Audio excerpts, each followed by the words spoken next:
Rusia ha etiquetado oficialmente a Estados Unidos como su enemigo formal.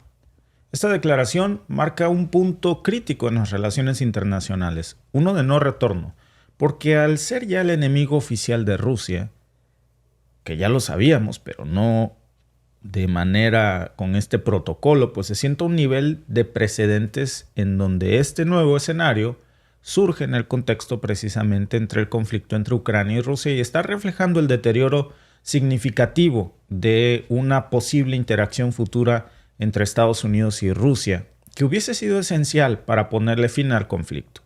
La situación actual, por cierto, nos lleva ya a preguntarnos cuál va a ser precisamente el futuro de la guerra en Ucrania con esta ruptura en este escenario en donde, por cierto, surge la figura de Scott Ritter, que es el oficial de inteligencia, ex oficial de inteligencia estadounidense, que jugó un papel crítico en este polémico debate de Rusia de declarar a Estados Unidos como su enemigo oficial. Hay reacciones ya, porque esta implicación de enemigo formal para las relaciones bilaterales entre Rusia y Estados Unidos va a tener consecuencias.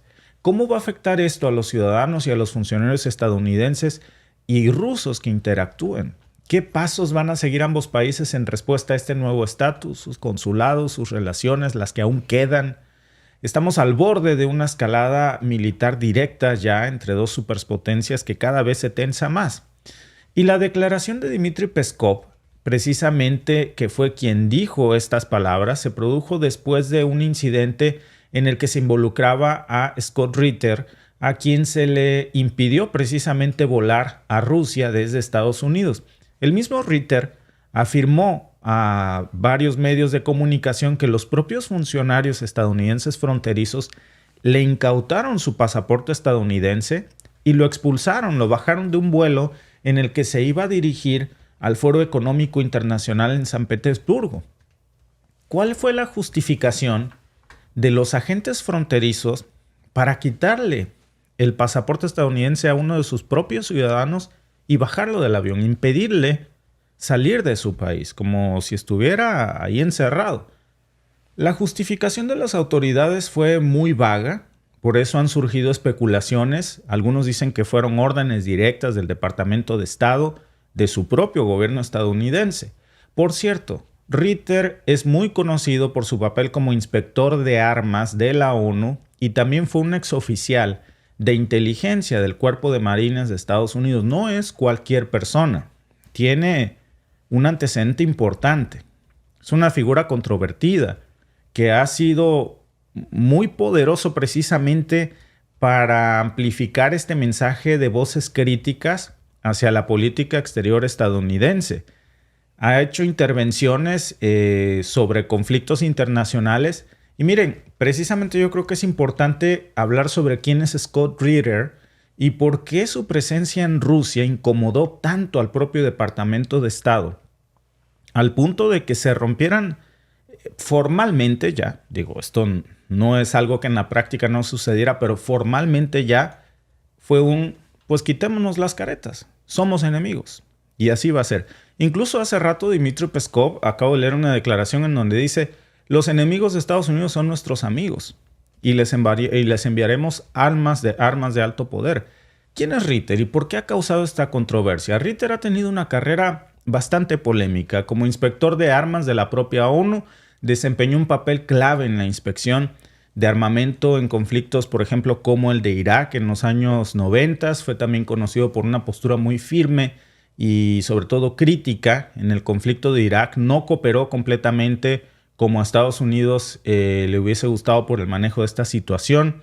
Sus declaraciones y la información que proporcionaba Ritter no siempre se alineaba con la narrativa oficial de Washington, y eso por supuesto que le ganó tanto admiradores pero también muchos detractores dentro del propio gobierno estadounidense. El hecho de que Scott intentara ingresar a Rusia para asistir al Foro Económico Internacional en San Petersburgo antier, pues es muy importante, porque este foro es un evento importante donde se están discutiendo asuntos económicos globales y la presencia de Ritter ahí pudo haber sido vista como una amenaza para Estados Unidos por sus opiniones que iba a expresar, por su historial de declaraciones que siempre tiende a ser muy crítico contra la política gubernamental de la administración de Biden, y algunos han dicho apoyando a más bien el conflicto del lado de Rusia.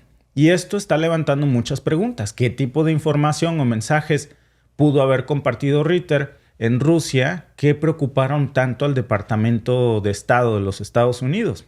Y luego, pues Ritter también fue acusado y condenado, hay que decirlo, por delitos sexuales. Entre el 2001 y el 2009 fue arrestado por cargos relacionados con intentos de contactar a menores de edad en línea. Fue condenado, cumplió una sentencia en prisión y estos incidentes han manchado su reputación. Y ahora se lo están recordando. Aunque estos cargos al parecer fueron reales, hubo condenas, algunos de sus seguidores dicen que pudo haber sido esto utilizado para desacreditarlo debido a sus polémicas declaraciones. Y esta perspectiva hoy nos muestra otro enfoque sobre si realmente su historial delictivo es la verdadera razón para impedirle viajar a Rusia o si más bien fue una excusa para silenciar su voz crítica. Porque la negativa de permitirle desde Estados Unidos tomar un vuelo para ir a Rusia también tocó un nervio bastante sensible en cuanto a las enmiendas constitucionales de Estados Unidos. Por ejemplo, la cuarta enmienda estadounidense se supone que protege a los propios ciudadanos de que se les registren o incauten sus pertenencias por razones que no sean razonables por parte del gobierno. También la tercera y la cuarta enmienda eran una garantía a favor de su libertad de expresión, de la libertad de prensa, de movilidad. Pero esta acción contra Ritter se alinea más bien con otros principios que no necesariamente son ni sus derechos en la tercera y la cuarta enmienda. Según Ritter, habría sido el segundo, de hecho, estadounidense importante en visitar Rusia con fines periodísticos. Esto es cierto. Si recordamos la última entrevista de Tucker Carlson, en donde, por cierto, lo que le hiciera Putin, el mismo Tucker había compartido en algunas redes sociales como TikTok que supuestamente habría sido presionado por autoridades gubernamentales para que desistiera de viajar a Rusia. Y Tucker, que es una persona con muchos reflectores, contactó a uno de los grupos de abogados más importantes de Estados Unidos para consultar esta situación. Y esto no es un detalle menor, porque la entrevista de Tucker a una figura pues tan influyente como Putin, de una figura tan influyente como Washington, pues fue vista por muchos como un intento de entender y posiblemente humanizar la perspectiva rusa en un momento de agresión y conocer la otra cara de la moneda, la otra versión de la historia. Y eso fue, por supuesto, condenado por muchos críticos gubernamentales. Pudo haber sido la visita de Ritter de la misma forma como la fue la de Carlson, un esfuerzo por abrir un canal de diálogo o al menos proporcionarnos una visión alternativa a la narrativa predominante occidental. Pues la presencia de Ritter en Rusia y su capacidad para hablar libremente sobre sus puntos de vista pudo haber sido definitivamente percibida como una amenaza por parte de Occidente. Lo curioso es que estemos hablando de esto en donde se supone que existe libertad de expresión, porque podría de hecho haber ofrecido una plataforma muy crítica para hablar e intercambiar opiniones sobre la política occidental y la rusa. No lo vamos a saber porque no ocurrió. Lo bajaron del avión y le incautaron su pasaporte. Incluso ayer, el Departamento de Estado de los Estados Unidos, al ser consultado por Newsweek, se negó a revelar por qué exactamente, cuáles fueron los detalles por los que le retiraron el pasaporte a este personaje tan polémico, y simplemente dijeron que los pasaportes pueden ser revocados por muchas razones legales o financieras, pero no dieron mayores detalles.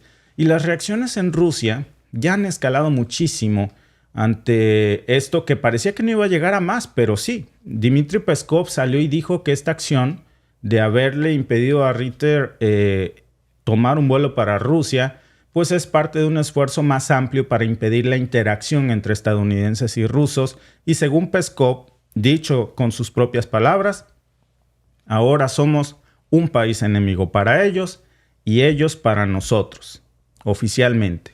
Y esta es la primera vez que un portavoz del Kremlin o el presidente Putin etiquetan explícitamente a Estados Unidos con esa palabra, como enemigo. Anteriormente ya se había referido a Estados Unidos como países hostiles, entre muchos otros.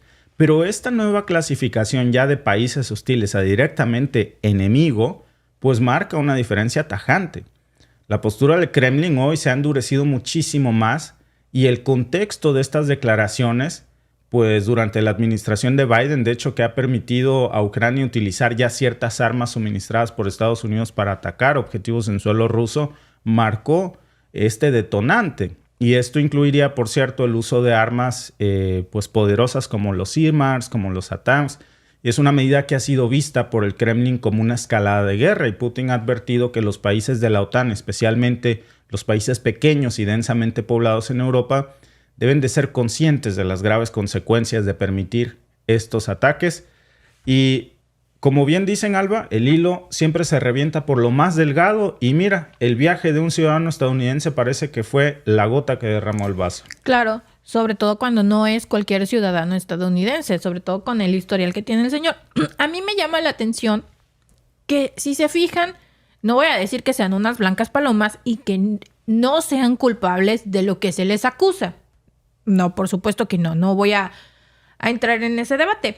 Pero lo que sí me parece curioso es que, si recuerdan, le tuvo problemas legales por mandar mensajes que no debía a menores.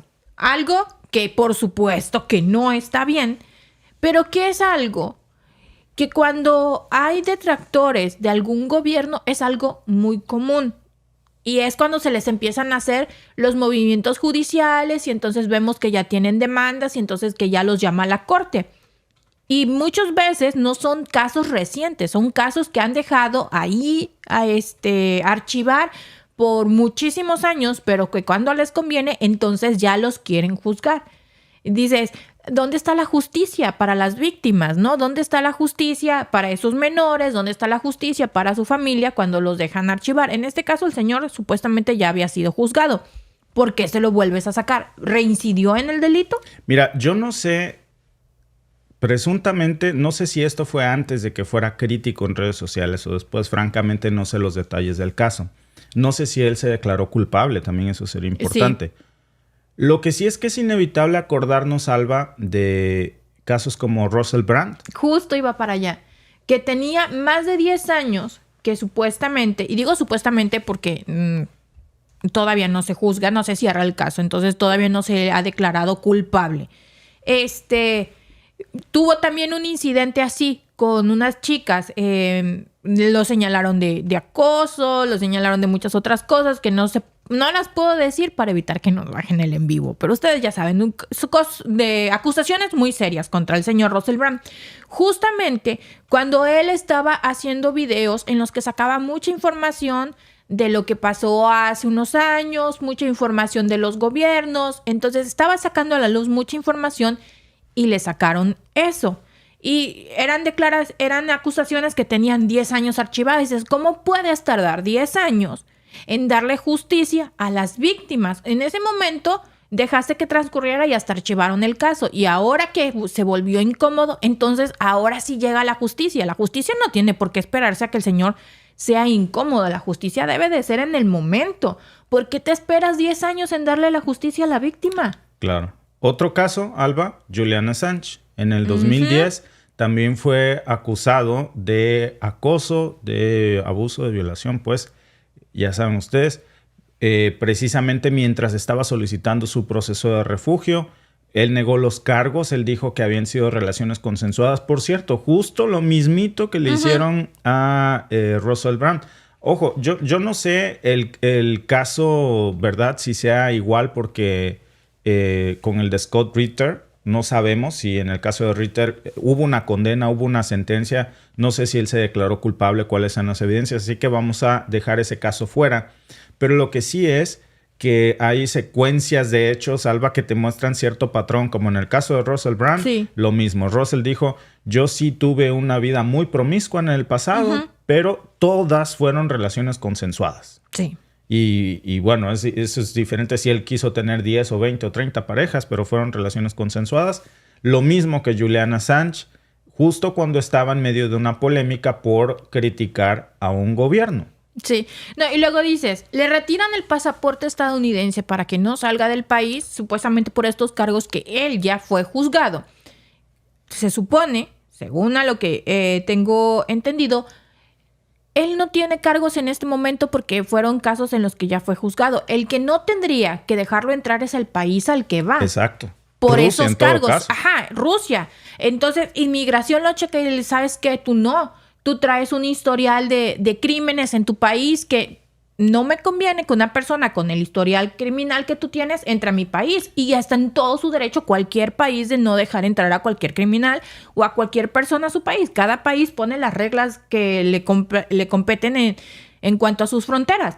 Debía haber sido Rusia el que dijera, ¿sabes que este no entra? Este Porque es un tiene criminal. antecedentes penales. Claro. ¿Quieres otro caso? Igual, de fugitivos políticos, de acusados por crímenes que realmente son perseguidos políticos. Donald Trump. Resulta que ahora Donald Trump, aun si es presidente, tendría que pedir un permiso especial para visitar países como Canadá o México porque ya tiene antecedentes penales. Precisamente relacionados con actos sexuales. Sí. Es la manera más común de desacreditar a un crítico de un gobierno o de un sistema que, Alba, estas no son actitudes democráticas. No. Entonces yo creo que hay que llevar la democracia a este tipo de acciones que cada vez demuestran un patrón. Pero, ¿qué impacto va a tener la declaración de Rusia sobre Estados Unidos? ¿Va a elevar el riesgo de un conflicto militar o no cambia nada, solo es retórica?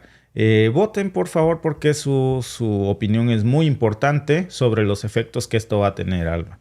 Así es. Aunque hay muchos que dicen, no, pues es que es lo mismo. Ya durante mucho tiempo se venían diciendo que eran personas incómodas, personas no gratas, sí, pero no se habían públicamente catalogado o etiquetado de enemigos. Se habían quedado ahí en que no tienen buenas relaciones. Y lo curioso es que, como dices, por un ciudadano estadounidense, ¿no? Pero cómo se le hicieron de problemática también a Tucker Carlson cuando fue a entrevistar a Putin. ¿Dónde está la libertad? El mismo Tucker lo dijo. Exacto, Dijo que lo mismo habían presionado. Bueno, de hecho, la Unión Europea no quería que pisara la Unión Europea para regresar a Estados Unidos. O sea, si vas a entrevistar a el príncipe heredero de Arabia Saudita o de los Emiratos Árabes Unidos, entonces está bien, sí, regresa, pisa Europa, ahí no hay problema. Cuando pesan acusaciones sobre ellos, ¿verdad? Exacto, acusaciones también muy fuertes, pero como vienes de Rusia, entonces no puedes pisar la Unión Europea. Busca por dónde llegarle a tu casa, camínale, vuélale, nádale, pero aquí no pisas. Dice, ¿y dónde está? Si no, que son los derechos humanos. Y salió Blinken a decir que solo en Latinoamérica se violan los derechos humanos. Por cierto, sí. Le voy a hacer un comercial a Tucker Carlson. Acaba de entrevistar a Nayib Bukele. Vayan a ver la entrevista. Bueno, Alba, mira, el resultado. Pero antes de mostrarte el resultado de la encuesta, dice Mario Quichimbo, la palabra democracia es la más manoseada por la OTAN y Occidente. Ese ha sido el pretexto para invadir la guerra para la apropiación de las riquezas nacionales. Bueno, pues yo sí creo, Alba, que parte fundamental de la democracia, uno de los pilares de la democracia es la libertad de expresión, la libertad de prensa. Claro. ¿Y dónde está la libertad de prensa? Cuando no solamente quieres controlar la narrativa de los medios oficiales de comunicación, sino que la de los comunicadores independientes la quieres reprimir con acciones como esta. Tucker lo había dicho. Bueno, fue la primera presión. Ya ahora ven este caso de Scott Ritter y yo creo que dijeron, no, ya les gustó pa' feria. Ya sí, no. Al rato que vamos a tener una oleada de comunicadores independientes yendo a entrevistar a palestinos o a rusos, y entonces se nos va a caer la narrativa oficial, Alba. Claro, ¿no? Dices, ya tenemos que dar un escarmiento para que no sigan, porque si no al rato va a ser eso como filita, vamos a tener que poner un vuelo directo a Rusia porque todos van a querer ir. ¿Por qué la ONU no sanciona a Israel por usar fósforo blanco? Esta, por cierto, fue la encuesta de ayer, Alba, pero mira, ya que está aquí, déjame recordar, hablando de narrativas, Alba, que precisamente ayer se utilizaron armas de fósforo blanco contra los libaneses. Es terrible lo que vimos ayer, Alba, y no hay condena. Y bueno, ahí están los resultados de la encuesta. Pero esta es la encuesta del día, Alba. Esta sí es la encuesta fresquecita, sí como pan caliente. ¿Qué impacto tendrá la declaración de Rusia sobre Estados Unidos? El 71% cree que eleva el riesgo de un conflicto militar. El 28% cree que no cambia nada, que es solo retórica. Pues fíjate, Alba, que parecería solo retórica si no fuera porque hace unos momentos acaba de salir. Es más, miren, aquí tengo la declaración y con todo gusto les doy un adelanto de lo que vamos a hablar más tarde, porque Medvedev, sobre posible envío de armas rusas a terceros países. El enemigo de Estados Unidos es nuestro amigo. El expresidente ruso deseó que el uso de armas rusas por parte de regiones aún sin nombrar sea lo más destructiva posible. Fíjate las implicaciones de este discurso, Alba.